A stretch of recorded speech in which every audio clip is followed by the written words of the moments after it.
BTTH Chapter 1007 Dasar Kolam Darah. Jinsi menghela nafas lega setelah mendengar kata-kata Xiaoyan. Dia bertukar pandang dengan Jinggu di sampingnya. Dia ragu-ragu sejenak sebelum dia perlahan berkata, "Kolam gunung darah surga memang memiliki efek ajaib dalam membantu seseorang menerobos kemacetan. Namun, kemungkinan terjadinya hal ini tidak terlalu besar. Selain itu, ini hanya efektif untuk beberapa ahli yang tetap berada di puncak kelas Dao Huang selama beberapa waktu.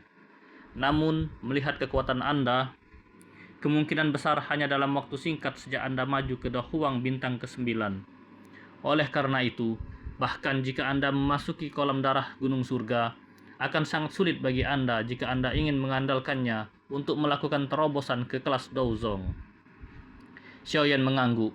Dia juga merasakan keraguan di dalam hatinya. Dia menghargai kolam darah gunung surga ini. Kalau tidak, dia tidak akan mengambil risiko ditangkap oleh Wind Lightning Pavilion untuk pergi ke tempat ini. "Metode apa yang ada dalam pikiran penatua Jinsi?" Jari Xiaoyan dengan lembut mengetuk meja batu. Dia menekan gejolak yang terjadi sebelumnya di hatinya saat dia bertanya dengan lembut. Mulut gunung berapi puncak gunung mata surga adalah tempat dengan energi terpadat di pegunungan mata surga. Kolam darah gunung surga juga terbentuk dari energi yang sangat besar ini. Namun, ini bukanlah bagian paling indah dari kolam darah gunung surga. Mata Jinsi tertuju ke arah mulut gunung berapi yang sangat besar saat dia berkata dengan suara yang dalam. Meskipun sebagian besar energi akan menggumpal dalam cairan berwarna merah di mulut gunung berapi yang sangat besar itu, setiap kali gelombang energi terbentuk, sebagian kecil darinya akan tenggelam dan meresap ke bagian terdalam dari kolam darah gunung surga. Meskipun hanya mengandung sedikit energi, ia sangat murni. Mungkin karena terbentuk dalam jangka waktu yang lama, sayangnya, tempat itu yang memiliki harta karun yang besar juga merupakan tempat racun api paling padat. Kepahitan di wajah Jinsi menjadi semakin pekat ketika kata-katanya mencapai akhir. Mungkinkah racun api gunung surga dalam diri tetua Jinsi diperoleh dari tempat itu? Ekspresi Xiaoyan berangsur-angsur berubah saat dia bertanya. Jinsi menghela nafas dan mengangguk. "Bahkan dengan kekuatan tetua Jinsi, kamu tidak mampu menahan korosi dari racun api gunung surga. Xiaoyan hanya memiliki kekuatan Dao Huang bintang 9. Bagaimana saya bisa menanggungnya?" Xiaoyan tanpa sadar mengerutkan kening saat dia berbicara. Orang lain secara alami tidak akan berani memasuki dasar kolam darah gunung surga. Namun, bagi Anda yang memiliki api surgawi, hal itu tidak akan terlalu sulit. Meskipun racun api gunung surga bagaikan belatung di tulang seseorang, racun itu tetap tidak bisa mengatasi api surgawi. Jinsi tersenyum saat dia menjawab. Alis Xiaoyan tanpa sadar terangkat saat mendengar ini. Sejak dia memasuki gunung mata surga, dia tidak pernah memperlihatkan api surgawi. Bagaimana Jinsi ini tahu bahwa dia memilikinya? "Hidung suku tikus penelan emas kami sangat tajam. Kami juga memiliki kemampuan yang dapat merasakan energi di dalam tubuh seseorang. Ini bukan pertama kalinya saya melihat api surgawi, dan wajar saja jika saya menyadari aroma menakutkan dari benda ini." Jinsi menyeringai saat menjawab, menyadari keraguan di hati Xiaoyan. Xiaoyan tiba-tiba mengerti ketika dia berkata, "Apakah tetua Jin bermaksud membawaku ke dasar kolam darah gunung surga dan meminjam energi di sana untuk menerobos kelas Dao Huang?" Jinsi sedikit memiringkan kepalanya. Dia melirik ke arah Xiaoyan dan berkata, "Tempat itu adalah area yang pertama kali kami temukan. Tikus penelan emas. Untuk membuka tempat itu, cukup banyak tikus penelan emas yang mati. Oleh karena itu, tempat itu dapat dianggap sebagai lokasi rahasia suku tikus penelan emas. Bahkan Feng Qing'er dan yang lainnya tidak menyadarinya. Apa yang kamu katakan?" Xiaoyan menyilangkan 10 jarinya. Dia merenung sejenak. Saat itulah dia mengangkat matanya dan menatap Jinsi. Dia berkata, "Baiklah, tapi saya akan membantu ketetua mengeluarkan racun setelah saya berhasil keluar dari Heaven Mountain Blood Pool." Jinsi menyipitkan matanya dan perlahan berkata, "Bukannya aku tidak mempercayaimu. Namun, tidak ada bukti dalam kesepakatan lisan. Saya tidak bisa hanya mengandalkan kalimat Anda untuk memastikan bahwa Anda benar-benar dapat membantu saya mengeluarkan racun api gunung surga dari tubuh saya, bukan?" Ini adalah Gunung Mata Surga, wilayah tikus penelan emas. Dengan kehadiran tetua Jingu dan Jinsi di tempat ini, kamu tidak perlu khawatir tentang aku kecil yang melarikan diri, bukan? Xiaoyan terkekeh. Jinsi menoleh sedikit setelah mendengar ini. Dia bertukar pandang dengan Jingu. Butuh waktu lama sebelum dia akhirnya mengangguk. Dia dengan lemah berkata, "Kalau begitu, aku akan mempercayaimu sekali. Mudah-mudahan Anda akan melakukan apa yang Anda janjikan. Jika Anda gagal memenuhi persyaratan transaksi ini pada saat itu, Anda tidak boleh menyalahkan saya yang lama." Ada sedikit ancaman di akhir kata-katanya. Namun, Xiaoyan hanya nyengir. Meskipun racun api gunung surga di tubuh Jinsi serius, bukan tidak mungkin untuk mengeluarkannya. Jinsi melambaikan tangannya saat dia melihat Xiaoyan tidak keberatan. Lampu emas menyala pada Xiaoyan. Ada penghalang spasial yang ditempatkan oleh suku tikus penelan emas di dasar kolam darah gunung surga. Anda harus mengandalkan benda ini untuk memasukinya, kata Jinsi. Xiaoyan meraih benda itu dan meliriknya. Itu adalah tengkorak tikus berwarna emas gelap. Xiaoyan mengangguk, menyimpannya di cincin penyimpanannya dan tertawa. Kalau begitu, aku akan berterima kasih pada tetua Jinsi. Jika saya benar-benar mampu menembus kelas Dao Huang di tempat ini, Anda dapat menyerahkan pengobatan racun api gunung surga di tubuh Anda kepada saya. Ini yang terbaik. Kamu harus kembali dulu. Puncak gelombang energi akan segera tiba. Pada saat itu, kolam darah gunung surga akan terisi dengan cepat. Yang perlu Anda lakukan hanyalah memasukkannya pada waktu yang paling tepat, kata Jinsi. Xiaoyan juga berseri-seri saat mendengar ini. Dia berdiri dan menangkupkan kedua tangannya sebelum berbalik. Berjalan keluar dari pavilion batu. Dia menuju ke mulut gunung berapi.